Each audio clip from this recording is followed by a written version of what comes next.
Hey everybody, my name is Steven and I am a first year physician assistant student. Thank you so much for coming to my video and watching this specific video. Go ahead and subscribe if you want to watch more videos about being a physician assistant or pre-PA advice. Anyway, today we're talking about the 3 ways to make your personal statement awesome. And if you don't know, the personal statement is a super important but also a really fun and creative part of your application, your CASPA that you're going to be filling out. I know it opened a few weeks ago. Hopefully some of you guys have already started looking at it, going through it. Don't be too stressed if you're not like totally done with it or anything yet. You have plenty of time. I didn't submit my application until July of the year that I got in. So most people will tell you, like, if you don't have it the first week, you can't get in. That's not true. They're going to be accepting the best applicants all throughout the cycle. Most schools are not going to fill themselves up because they know some of the better applicants are going to come later on. So do not freak out about that. I know what everyone says online, like get it in early. It's important, not the most important thing. Anyway, your personal statement is one of the most important parts of your PA school application.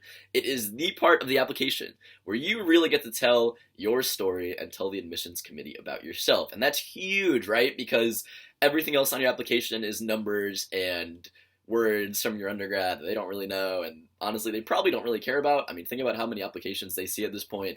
They just want to know, like, all right, is your GPA like semi-normal? Is your science GPA semi-normal? Did you get all the prereqs? Is your GRE decent? Like, did you get what we're kind of looking for as that bare minimum, right? That's what they're looking for with the numbers. But with this personal statement, they're actually looking like, all right, is this a cool person? Is this someone who is diligent, is tough, loves medicine, loves being the idea of being a PA, because none of us are PAs yet, right? But here are the 3 tips. So number 1 is tell a story. I can't tell you how many people like send me their personal statements and it's I wanted to be a PA because of this and I can't wait to help in patient care, and that's good. It's good that you know your reasons on why you want to be a PA, of course, but it's kind of boring, right? You want to read a story. You want to hear something along the lines of, when I was working as a CNA, I had this patient who made me feel so great to like be helping them and blah blah blah, and that led me to do this, which led me to work in this volunteer role, and then in this volunteer role I had this patient that touched me in this way, and like you're emotionally grabbing their attention in the admissions committee. What I did was I looked up, maybe it's not plagiarism because I didn't copy anything, but for inspiration I looked up best medical school essays, and I found some really cool essays online, and I kind of just used those to tailor my experience that I had. So definitely don't ever copy anyone's stuff or put anything in there that you didn't do. Obviously, I would never tell you to do that, but it's super cool and totally fine to get inspiration from people who have done a great job. So people you know who got into PA school, and people online as well. Number 2, so number 1 is tell a story. Number 2 is talk about the why, not just the what. So obviously this is a big one too. Don't just tell people like, I did this and this. Say like, this is why this is going to make me a great PA student and future PA.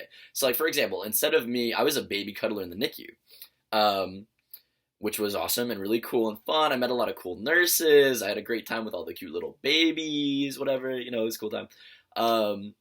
But I could have just said like, I cuddled babies in the NICU and left it there. But for me personally, the reason why I did that is because I wanted to spend time in the hospital, like with the patient. So it was the only volunteer position at my hospital where I actually got to lay hands on a patient and it wasn't like technically patient care, but I mean, I was holding the fussy babies. I kind of felt like it was patient care. Yeah, so talk about why. Say like, I did it because I really wanted to actually care for patients. And that's something that led me to be more caring in my role as a medical assistant, blah, blah, blah, like that kind of stuff. Talk about the why, not just the what. Number 3, get your personal statement read by people who know you well, and preferably, and this is important, people who are good writers, right? So I was an English major in undergrad. I was very lucky and blessed to have so much experience writing throughout my undergrad career. I probably did 100,000 words in my undergraduate career, which, any English major is like, yeah, of course, but for people who are STEM majors, they're like, what, that's so many, like one 6,000 word class that your college might require is terrifying, right?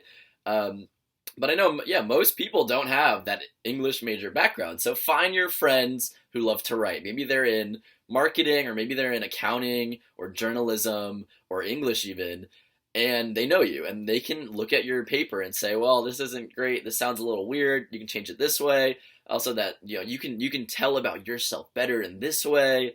Find those people. It's super important. Anyway, I'm Steven. I'm a first-year physician assistant student. Thank you so much for watching my video.